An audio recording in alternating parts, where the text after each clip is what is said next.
బ్రహ్మం గారి కాలజ్ఞానం గురించి దాదాపుగా అందరికీ తెలుసు.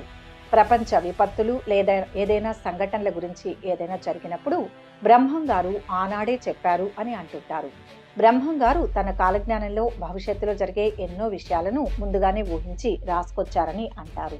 బ్రహ్మం గారు చెప్పిన విధంగానే ఇప్పటికే ఎన్నో విషయాలు జరిగాయని నమ్ముతారు. అయితే బ్రహ్మం గారు ఎవరు, ఆయన తాను రాసిన కాలజ్ఞానంలో ఏం రాశారు, అందులో ఏవి నిజమయ్యాయి, నిజంగానే ఆయన చెప్పినట్లు జరుగుతుందా, బ్రహ్మం గారి కాలజ్ఞానం గురించి దాని వెనుక ఉన్న కథనాల గురించి ఈ వీడియోలో తెలుసుకుందాం. బ్రహ్మం గారి పూర్తి పేరు పోతులూరి వీరబ్రహ్మేంద్ర స్వామి. విశ్వబ్రాహ్మణ దంపతులైన పరిపూర్ణాచార్యులు ప్రకృతాంబలకు 1608లో కాశీ పట్టణంలో జన్మించారు వీరబ్రహ్మేంద్ర స్వామి. కర్ణాటకలోని స్కందగిరి పర్వత సానుగులో ఉన్న పాపాగ్ని పీఠ అధిపతులు వీర భోజయాచార్య, వీర పాపమాంబల వద్ద పోతులూరి పెరిగారు. 17వ శతాబ్దంలో కాలజ్ఞాన తత్వాలను బోధించిన యోగి, హేతువాది, అలాగే సంఘ సంస్కర్త. ఈయన్ను అందరూ దైవ స్వరూపుడిగా భావిస్తారు. ఆంధ్రప్రదేశ్లోని కడప జిల్లాలోని కందిమల్లాయపల్లి అనే ఊరిలో చాలా కాలం పాటు పోతులూరి నివాసం ఉన్నారు. బ్రహ్మం గారు కర్నూలు జిల్లా బనగానపల్లి మండలంలో గరిమిరెడ్డి అచ్చమ్మ ఇంట్లో పశువుల కాపరిగా ఉంటూ రవ్వలకొండలో కాలజ్ఞానం రాశారు. రవ్వలకొండ బనగానపల్లెకు 1.5 కిలోమీటర్ల దూరంలో ఒక కొండపైన ఉంది. ఈ కొండ గుహలలో కూర్చొని బ్రహ్మం గారు కాలజ్ఞానం రాశారు కనుకే ఈ కొండలను బ్రహ్మం గారి కొండలు అని పిలుస్తారు. ఈయన దేశాటన చేసి కాలజ్ఞానం రాశారని అంటారు. భవిష్యత్తులో జరిగే అనేక సంఘటనలను, విషయాలను ముందుగానే రాసి తాళపత్ర గ్రంథాలలో భద్రపరిచారని అంటారు. ఆ తర్వాత సజీవ సమాధి అయ్యారు. అయితే బ్రహ్మం గారు భవిష్యత్తులో జరిగే విషయాలపై కాలజ్ఞానాన్ని రచించారు. అందులోని చాలా విషయాలు నిజమయ్యాయి కూడా. పోతులూరి వీరబ్రహ్మేంద్ర స్వామి జీవితంలో ఎన్నో మహిమలు ప్రదర్శించినట్లు చెబుతారు. అయితే ఈ మహిమలు నిజంగా జరిగాయా లేదా అనే విషయం పక్కన పెడితే ఆయన చెప్పిన కాలజ్ఞానం మాత్రం ఎక్కువగా హిందువులు నమ్ముతారు. హిందూ పురాణాలలో ఏమని ఉంటుందంటే, భూత, భవిష్యత్, వర్తమాన కాలాలు కాలుని అధీనంలోనే ఉంటాయి అని ఉంటుంది. అంటే సృష్టి మొత్తం కాలం అధీనంలోనే ఉంటుందని అర్థం. వాటిని కేవలం మహాజ్ఞానులు, యోగులు మాత్రమే వీటి గురించి తెలుసుకునే జ్ఞానం ఉంటుంది అంటారు. అటువంటి యోగి శ్రీ వీరబ్రహ్మేంద్ర స్వామి. అందువల్ల ఆయన చెప్పిన కాలజ్ఞానం ఇప్పటికీ నమ్ముతారు హిందువులు.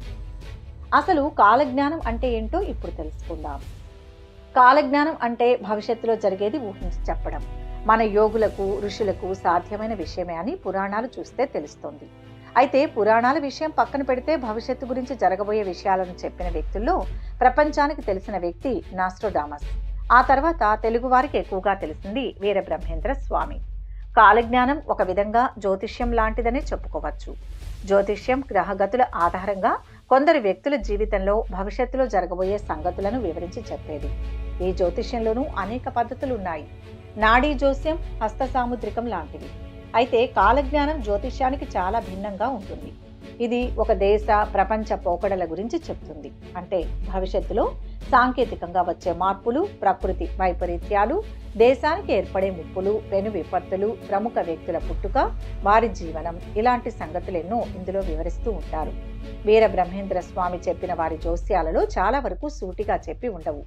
అలా అని ఆయన ఏదో ఊహించి తనకు తోచింది ఏదో రాశారని అనుకోవడానికి లేదు. అసలు కాలజ్ఞానాన్ని ఎందుకు రాశారు అనే దారి గురించి ఆలోచించాలి. అసలు కాలజ్ఞానంలో బ్రహ్మం గారు ఏం రాశారు, అందులో ఏం జరిగాయో ఒక్కసారి తెలుసుకునే ప్రయత్నం చేద్దాం. కాశీపట్నంలోని దేవాలయం వెళ్లాలంటే 40 రోజులు పాడుపడుతుందని భవిష్యవాణికి చెప్పారు పోతులూరి వీరబ్రహ్మేంద్ర స్వామి. అది ఎలా నిజమైందో ఒకసారి చూస్తే 1910-12 మధ్యలో గంగానదికి బాగా వరదలు వచ్చాయి. ఆ సమయంలో అక్కడ కలరా వ్యాపించింది. దీనివల్ల ఆ సమయంలో కాశీ పుణ్యక్షేత్రం సందర్శించేందుకు భక్తులెవరూ వెళ్లలేదు. వరదలు తగ్గి మళ్లీ కాశీ వెళ్లడానికి 40 రోజుల సమయం పట్టిందట. బ్రహ్మం గారు చెప్పిన వాటిని ఇలా అన్వయించుకున్నారు. ఒక అంబ 16 సంవత్సరాలు రాజ్యమేలుతుందని కాలజ్ఞానంలో చెప్పినట్లు ఉంది. దీనిని ఎలా అన్వయించారంటే, ఇందిరాగాంధీ 16 సంవత్సరాల పాటు మన దేశానికి ప్రధానమంత్రిగా ఉన్నారు. తెర మీద బొమ్మలు గద్దెలెక్కుతారు, రంగులు చూసి ప్రజలు మోసపోతారు అని రాశారు. దీని అర్థం ప్రస్తుతం సినీ నటులు రాజకీయాల్లోకి ఎక్కువగా వస్తున్నారు.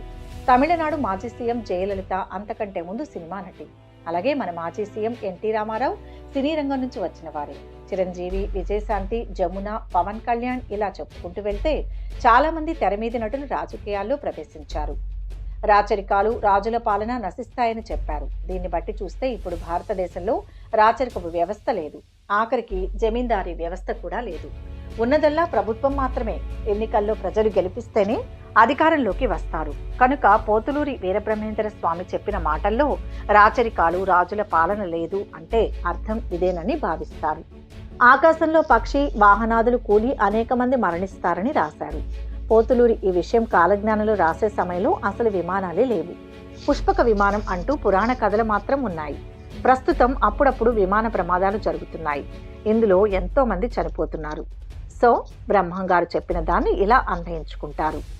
జనసంఖ్య విపరీతంగా పెరుగుతుందని రాశారు. ఇప్పుడు ప్రస్తుతం ప్రపంచ జనాభా విపరీతంగా పెరిగింది. ఒక భారతదేశ జనాభానే 130 కోట్లు దాటడం మితిమీరిన జనాభా పెరుగుదలకు నిదర్శనం. భవిష్యత్తులో అన్ని రకాల సమస్యలు అధిక జనాభా గురించే మొదలవుతాయని శాస్త్రవేత్తలు కూడా చెబుతున్నారు. బ్రాహ్మణుల అగ్రహారాలు నశించిపోతాయని చెప్పారు. 100 సంవత్సరాల ముందు వరకు కూడా బ్రాహ్మణులకు వందల ఎకరాలతో అగ్రహారాలు ఉండేవి. కానీ ప్రస్తుతం ఎక్కడా కూడా అగ్రహారాలనేవి కనిపించడం లేదు. హైదరాబాద్లో ముస్లింలు, హిందువులు ఒకరినొకరు కిరాతకంగా చంపుకుంటారని కాలజ్ఞానంలో ఉన్నట్లు చెబుతారు.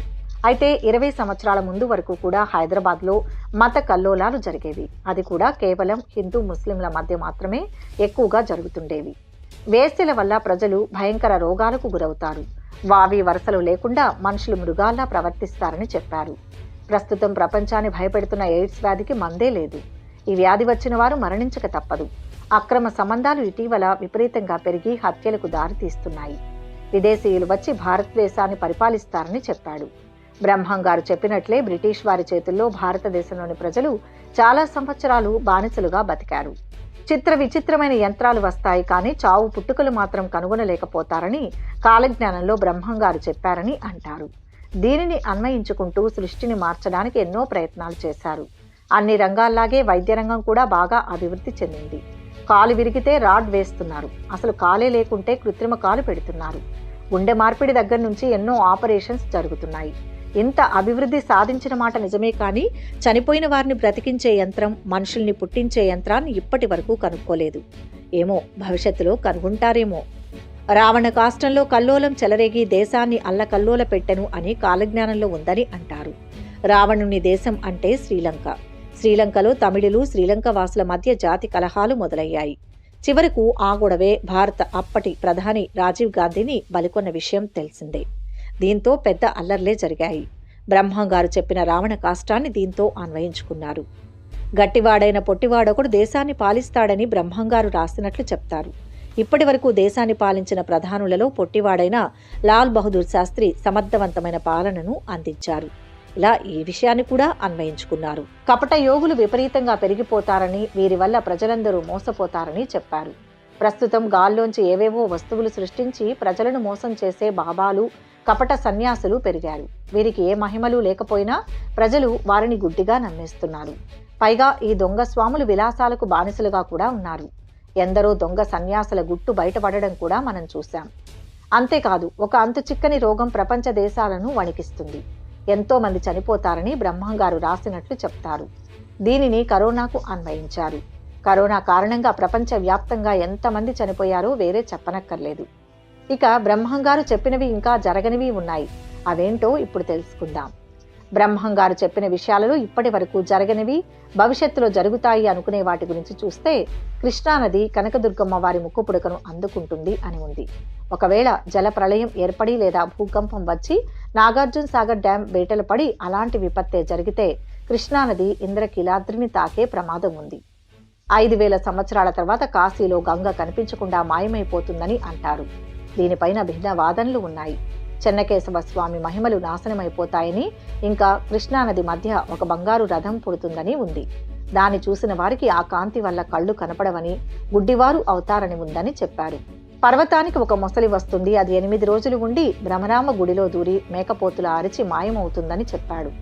బెంగళూరు కామాక్షమ్మ విగ్రహం నుంచి రక్తం కారుతుందని, వేప చెట్టు నుంచి అమృతం కారుతుందని, శ్రీశైలానికి దక్షిణంలోని కొండల మధ్య రాళ్లు దొర్లిపడి జనం చనిపోతారని ఉంది.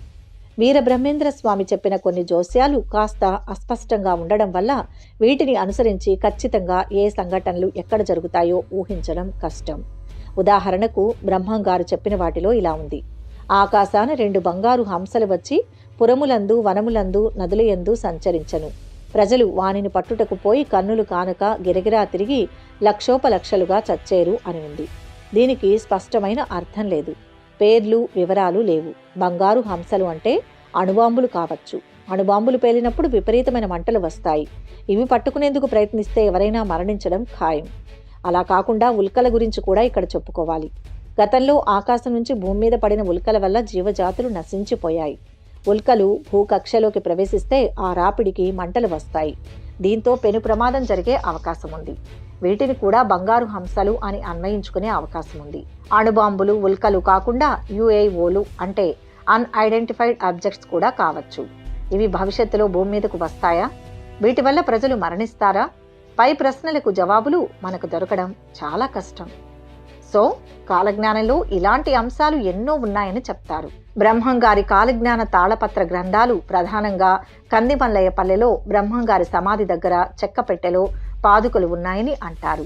కడప జిల్లా నగరి పాటిలో రంగరాజు మఠంలోని గర్భగుడిలో ఇవి రోజు పూజలు అందుకుంటాయి. కాలజ్ఞానానికి సంబంధించి 32,000కు పైగా శ్లోకాలు ఉన్నాయని అంటారు. పోతులూరి కాలజ్ఞానాన్ని ఒకేసారి చెప్పలేదట.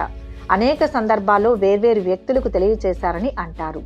అంతేకాకుండా కాలజ్ఞానంలో చాలా భాగాన్ని ఒకచోట పాతిపెట్టారని, ఆ తర్వాత దానిపైన చింత చెట్టు మొలిచిందని అంటారు. ఆయన కాలజ్ఞానాన్ని ఎందుకు పాతిపెట్టారు, ఇలా ఎందుకు చేశారు అనే దానికి మాత్రం ఇప్పటి వరకు జవాబు ఎవ్వరికీ దొరకలేదు. ఇలా భవిష్యత్తును ముందే ఊహించి రాసిన బ్రహ్మంగారి కాలజ్ఞానంలో ఎన్నో విషయాలు చాలా వరకు నిజంగా జరిగాయని, ఇక రానున్న రోజుల్లో ఎలా ఉండబోతోందని హిందూ ప్రజలు నమ్ముతుంటారు. ఏది ఏమైనా జీవితం అనేది ఒక చదరంగం. పరిస్థితులకు అనుగుణంగా ఎన్నో మార్పులు జరుగుతున్నాయి. ఎప్పుడు ఏం జరుగుతుందో చెప్పడం కష్టం. సో దీనికోసం ఎక్కువగా ఆలోచించి బుర్రలు పాడు చేసుకోకుండా ఉన్న జీవితం అంతా కూడా ఆనందంగా గడిపితే చాలు. ఈ వీడియో కనుక మీకు నచ్చినట్లయితే లైక్ చేయండి, షేర్ చేయండి. మరిన్ని ఆసక్తికరమైన విషయాల కోసం మా ఛానల్ను సబ్స్క్రైబ్ చేసుకోండి.